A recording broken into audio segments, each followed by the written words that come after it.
We've got a bunch on tap for you today, including interviews with the president of the Detroit Rescue Mission to learn a little bit about what makes them tick, a little bit with the president of the Oakland University Business Incubator to see what they're doing to help out businesses.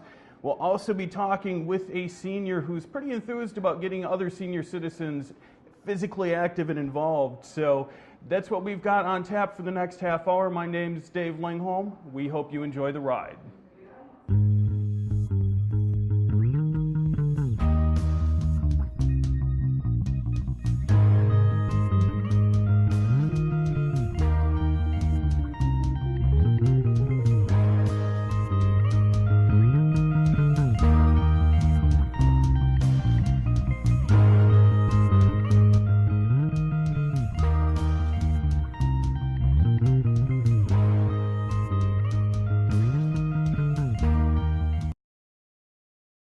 Crossing that has occupied headlines for a few years now, mostly focused on the politics involved with getting the bridge built. The question that has gone largely unanswered is how it's going to affect the residents of the Detroit neighborhood Delray. Bridge Magazine took a look at the hopes and fears of people in this working class neighborhood. And if you have federal security clearance, Metro Detroit is a region that you should have on your radar, says the website clearancejobs.com. They cite the commitment to technological innovation in the region as a key for Metro Detroit cleaning up on Defense Department research. Finally, the Wayne State Warriors football team takes the field tomorrow in search of their first NCAA Division II national championship crowd. This is a team that's worked through a lot of diversity to become only the second team in Division II history to win 4 playoff games in one season. Trust us, Warriors, we're all hoping that you get win number 13 tomorrow. To keep up on headlines like these during the week, catch us on Facebook. Just search for the Detroit Regional News Hub, and we'll be keeping you up to date on Detroit's transformation.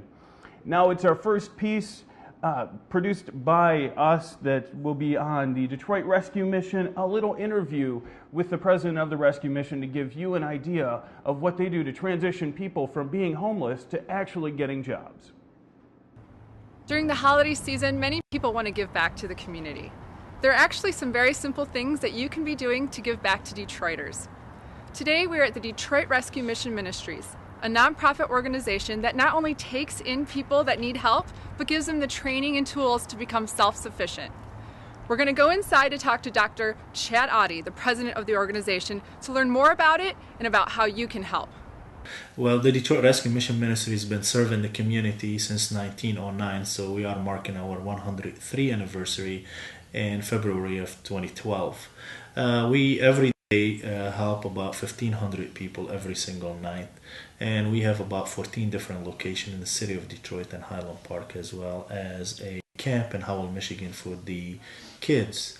We provide service from cradle to grave, so we actually house teen mothers, so that's baby raising baby, all the way to senior citizens. We provide shelter, treatment, inpatient and outpatient. We have medical detox clinics. We have transitional housing programs. We have permanent housing programs. We have youth programs, but all of them also are wrapped around with spiritual services as well as job training programs, because our main deal is to get people back on their feet so they can become independent taxpayer into the community. If they go through the whole program, meaning they stay with us for about 2 years, our success rate will be about 84%. Now, if they don't stay the full course, it will start being less and less. So for example, if people just come in for detox and stay for 14 days in treatment and go back, usually they come back to us in 6 months to a year. But if they stay the whole course and take advantage of everything we offer, especially on education and case management, they usually become either employable own their own business, but at least they will be able to provide back to their family and become taxpayers. I mean, we need a lot of support. Volunteers not only on the heavy seasons like Thanksgiving and Christmas. All year long, we provide about 3,500 to 4,000 meals every single day to the people. So we always need help. Now we're opening new programs. We just opened a new housing program for our heroes or our veterans that happen to be homeless. And we're working about like adopting a room so they can buy stuff. They can decorate a room. They can buy the furniture for a veteran. They can do that also for women and children. They can come in and volunteer their time if they don't want to volunteer, if they do not have money to give anything. They can work with us in administration. They can work with us in providing meals. They can do cleaning. They can provide counseling.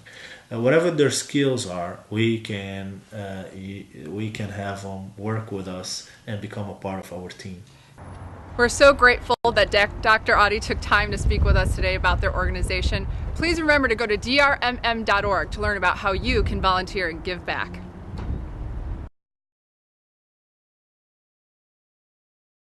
Passalacqua, I believe I got that right. Yeah, Hopefully did. Good job. You're with a program of fellows that applied basically to live in the city of Detroit, take jobs with different organizations, and really dig into the heart of what's going on in the city. Really, and you get together on a regular basis to share learning experiences and things like that. So tell me, Matteo, what made you decide to invest yourself into a program like that? Well, I'm originally from the city, and I've always, as a kid, been a part of the city. Actually, my first job was where the Motor City Casino is now. I actually lost that job because the property was sold to the casino to be built. So I've always come down as a teenager, as a kid. My first jobs were down here, and I've just always had a love for the city and seen nothing but potential. Mm-hmm. I know it's sometimes a tough scene to kind of take in and understand, but I've always just been encouraged by the potential in the city, and being able to be a part of this program really was a great way for me to exercise that passion mm-hmm. and further myself in having access to resources and education that's just going to make me a better person and enable me to do better things here in the city. And you come at this from a fairly unique spot. I mean, you've got a degree that's in neuropsychology, if I remember correctly, and then you went and got your master's degree in urban and planning development from here at Wayne State. Yeah. And you just wrapped up an AmeriCorps fellowship in Flint, correct? Yeah. So you've really been on the ground for a lot of different things. What makes you, or I guess, what are you doing here that's taking those skills, putting them to active practice? Well, my specific position within the fellowship is at Vanguard Community Development Corporation on East Grand Boulevard, and we work specifically in the North End. And there I manage all of their current properties, and I'm actually overseeing their Living Cities and Sustainable Communities grant money for development in the North End. Very nice. But my work with AmeriCorps and my education at Wayne and my education at Grand Valley State have really helped me come, I don't want to say full circle because I've still got another 40 years of career to go, but have really helped me, keep that circle moving, both with studying neuroscience and understanding human thought, the process of it, communication, urban studies and planning, understanding planning fundamentals, what is urban form and function, and then in AmeriCorps, actually I worked with Dan Kildee at the Center for Community Progress, working on land bank legislation and land bank consulting for redevelopment. Mm-hmm. So to be able to do now redevelopment, actually instead of consult for it, actually do it, is just really a great compliment to my career. It sounds like it. I mean, those are two things that most people only get to see one side. They right. either see the developer side or the community side. So right. That's pretty interesting. What are you doing exactly with or what does Vanguard have going on that's pretty noteworthy? Vanguard's I'm very impressed with their structure. In the past, I've had jobs with community development corporations, and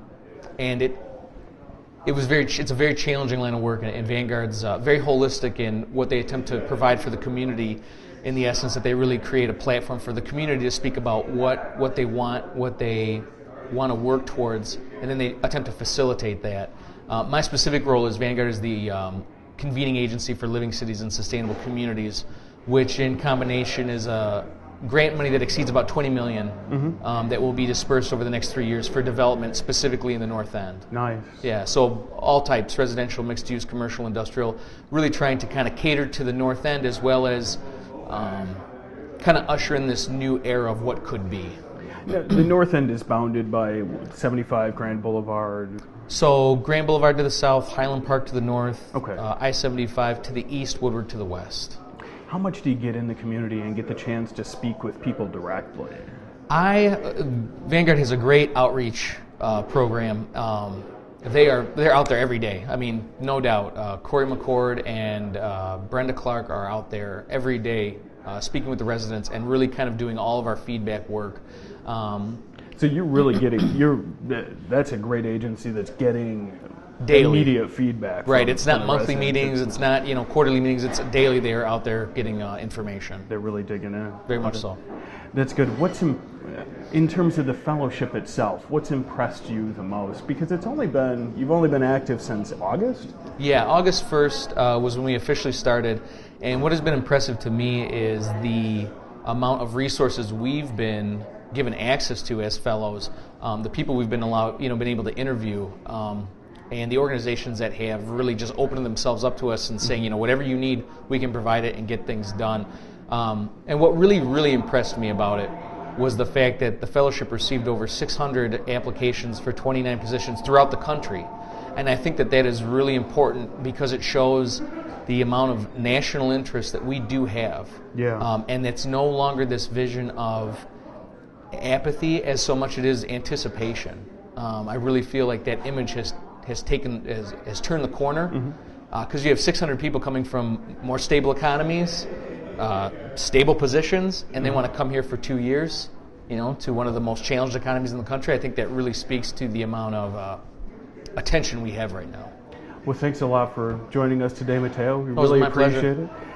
And it's now time for a segment we did with the owner of Soy Happy Candles, Natalie Ross. A very interesting perspective on what it takes to start a small business and what it takes to keep going. She shares a few lessons with us. Well, we're here today with Natalie Ross, the purveyor of Soy Happy Candles. And thanks for coming in, first of all. But tell me a little bit about Soy Happy. Where did you get started? Why start a candle business? Well, it started out of pure boredom, to be honest with you. So, I don't know how many businesses start that way, but that's where this began back in February of 2004.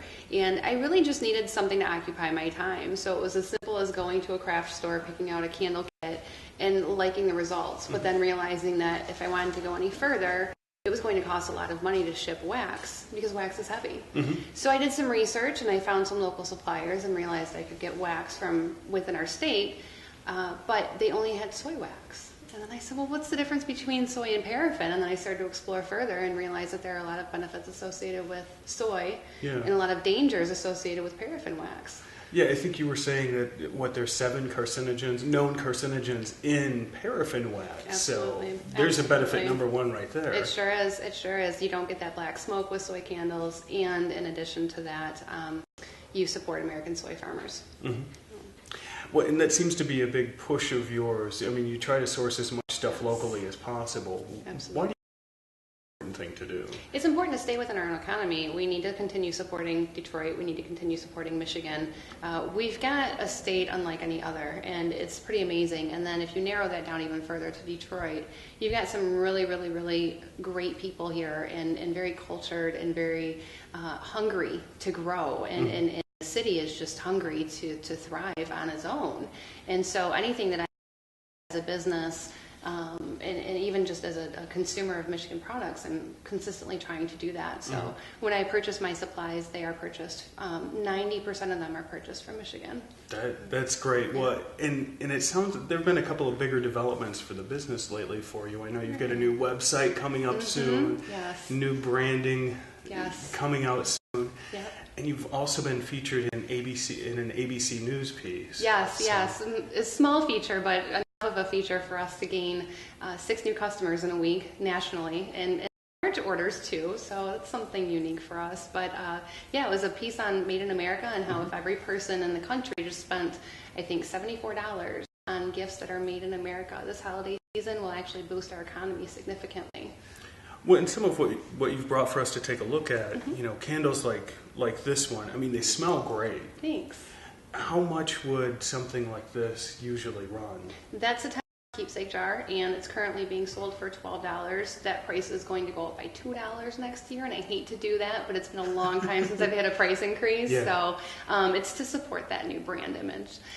But that one will last for, I want to say, 50 to 60 hours. That's a good long life for a candle. It is. Well, and some of the price increase, I'm sure, I mean, one thing that people don't realize when they're getting into a business sometimes, you've got to have the capital to be able to buy your next round of supplies. Right. How have you been dealing with that challenge yourself?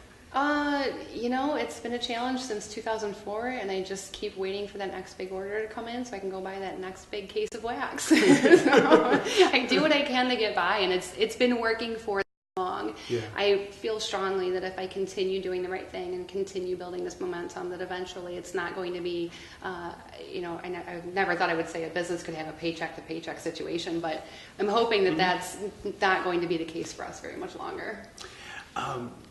Tell me what advice, because you've been doing this now for 7 years, somebody who's getting started, you're doing this in your basement, so you don't have big overhead costs necessarily from there. But somebody who's getting a business started in their basement, what's that piece of advice that don't you let wish people you know you're doing it in the basement. I'm kidding. Sorry. No, just kidding.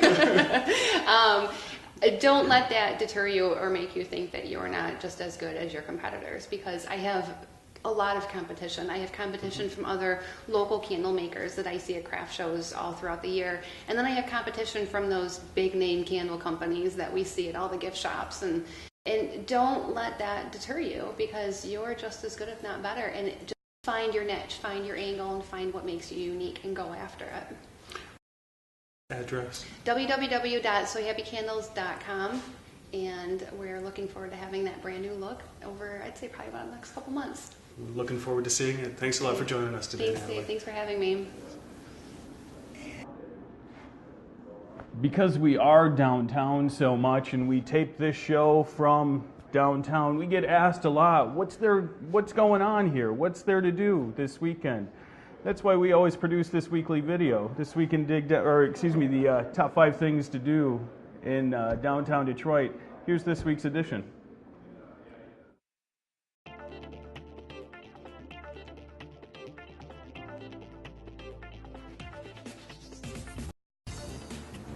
The calendar tells us that it's almost Christmas. Your tree is decorated, Christmas lights are everywhere in your house. You finished most of your shopping early, so there are plenty of gifts under the tree. You've even dug out that holiday sweater Mom expects you to wear on Christmas Day. Sounds like you've been pretty busy this holiday season. Good thing we're here to remind you that it's time to get out of the house and enjoy downtown Detroit this weekend. Here are this week's 5 suggestions. Number 1, Social Good Detroit. The organizations behind this monthly event have asked a pretty compelling question. How can we create a thriving future for Detroit? And rather than just have another philosophic debate, they've decided to include a little social action along with the panel discussion. Number 2, Corktown Cinema presents Instrumentation with Frustrations and Feelings. The former purveyors of indie films at the Burton Theater have regrouped and will soon be calling a cozy spot on Rosa Parks home for the brand new Corktown Cinema. This fundraiser at PJ's Lager House will help throw open the doors on a new theater just a little quicker.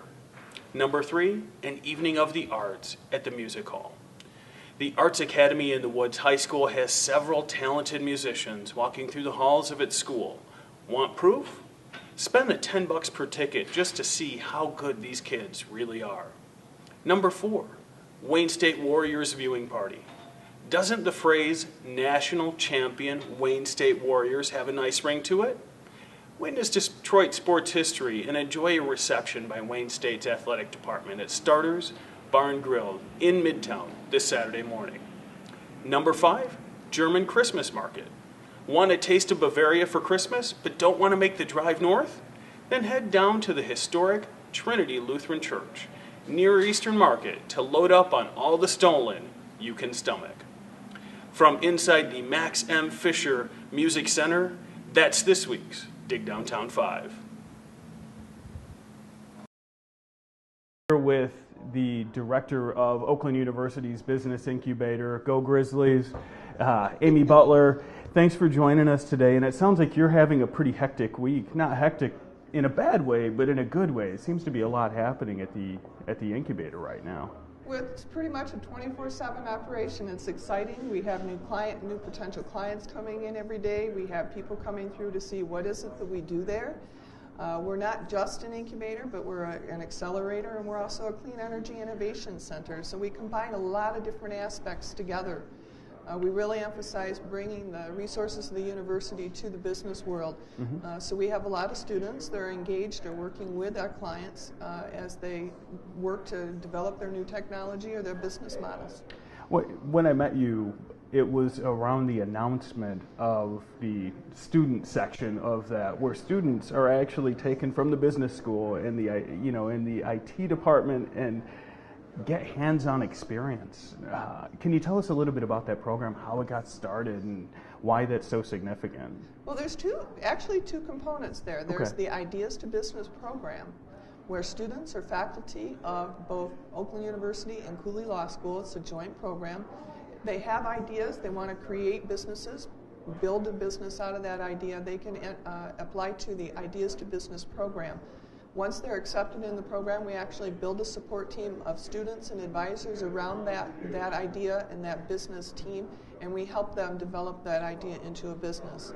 Once they graduate from their first phase of that, they actually can come over to the business incubator and be in the environment with other entrepreneurs that are just starting up, and be able to share those resources and develop their business and really put it out there and commercialize it. The other aspect is, so that's one of the ways we engage students. Another way we engage students is we'll have a business client that comes in that wants to start a business, or they have a business and they need some additional IT help, or they need some additional technology assistance, or they need access to one of the machines that Oakland University might have, for example, a chromatograph or something, where to develop this new technology, they don't want to make the major investment in buying the machine to see if the technology works.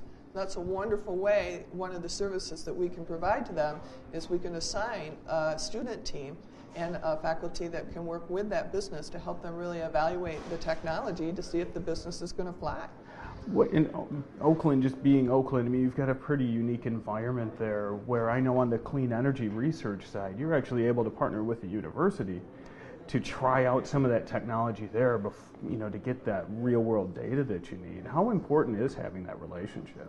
Well, and that really focuses on one of the resources that assets that make Oakland University who it is. We are an applied research and university where our research is focused in what kind of solutions can we provide to the business world. And under President Russey's leadership and vision, having the university be an integral part of the community is a very important aspect.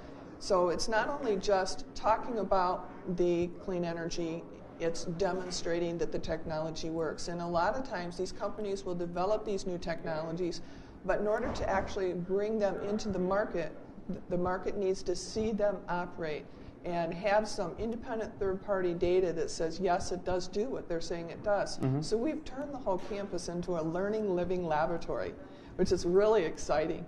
You can go and tour the facility at the university at night, and you'll see 8 different companies of LED street lighting, because that's really? We're a partner with DTE, Detroit Energy. And you can look at all these different companies and these different light fixtures. So you'll never see 2 lights the same on our campus. But that's really how we do. We give those companies an opportunity to demonstrate the technologies, and we use students to actually then collect data on those technologies to say, this is what we found, this is what we found didn't work. So it gives feedback back to the company then as well. What kind of business has this spawned already? Have there been success stories out of the incubator? Well, because Yes. the incubator's been around for a couple of years now. The incubator really was launched back in 2007. Okay. I came in just this year. When I came on board, we actually changed the business model quite a bit. We moved the incubator and combined it with the Clean Energy Innovation Center, which is all now part of the directly part of the School of Engineering and Computer Science. So it gives us that direct link into the technology side and the engineering side, but it also broadly connects us to the academic side and the research side of the university.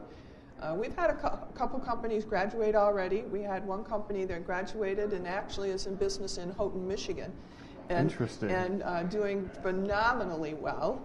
We have another tenant client with us that made their first revenue sale this summer. We were ecstatic for them. Yeah. And that since then, they've made their second revenue sale into the Department of Defense contractors. So we're really excited with them as well. So we definitely have some success stories, and it's really fun to watch and help them develop as a company and a mindset, and really go from being the innovator to the entrepreneur. Well, and tell me how, because we got about a minute left, how do you keep track of it all? Because there's a lot that's going on with all the different companies and everybody wandering around. How do you personally get your arms around that and keep track of all that? I have a great team, and that's really the way that it works. Each of the member of our team has specific expertises. We have regular times where we get back together, but every company or client that's in, we have a routine. How you can always sign up for information with us. You can on our website, oakland.edu/OUInc, and there's a contact us button, and that gets you into the system. And from there on, we keep track of you, and we try not to lose you in the process. Sounds good. Well, thank you for joining us today and sharing a little bit more about what makes the OU business or OU Inc. tick. Yep. So, it's now time for a segment we call Detroit People. This week we had the chance to sit down with somebody who is really pretty enthusiastic about helping his fellow senior citizens stay pretty fit. I said to myself, doggone it, I'm a senior. And they're talking about seniors. We were the people that made this country what we are. And so we're over 60 years old. That doesn't mean anything at all. So I said, I'm going to take it upon myself. I want to lead them. So I'm going to do an infomercial, and then I'm going to do a DVD and our demographics is the seniors. My passion, I love to put a smile on somebody's face. And I found out when I was teaching that a lot of my students took a liking to the way I was teaching them. And they kept coming back and back and back and back and forth. So I had my own TV show on Metrovision. It was really fun, and I really enjoyed it. But I didn't get paid for it. But I did it for a community. Okay, I just signed with Fox Sports, and I'm on this television. I've been on television for the last month. And I'm on 4 times a day, and it's sunrisechi.com. But Michigan is where I reside, and I'm proud of the state. We had, the mayor's doing the best he can, and the people are doing the best they can. The economy maybe is going up and down. But you know what? I can make a difference when the seniors, because I'll make them laugh. And sometimes when the economy and something goes wrong, you get depressed. I would like to see the baby boomers that they call them, and I'm a boomer. I'd like to see those people have a smile on their face, and not saying maybe we're going to cut out this and cut out that. We are who we are, and I can make a difference, and life is worth living. Thank you. Well, thanks for joining us for the last half hour of Detroit Unspun TV. Hopefully it's been enlightening for you. We've got a lot of people to thank. A lot of people make this show possible. We'll be running our Christmas credits, so you'll get to see everybody who's behind the scenes on this. But our special thanks to Amy Butler from OU Inc., to Matteo Passalacqua from who is working with Vanguard CDC. Thanks for coming in and joining us. Thanks to Down with Detroit for the chat lemon threads. Love it. And thank you for watching us. Buena suerte, Detroit.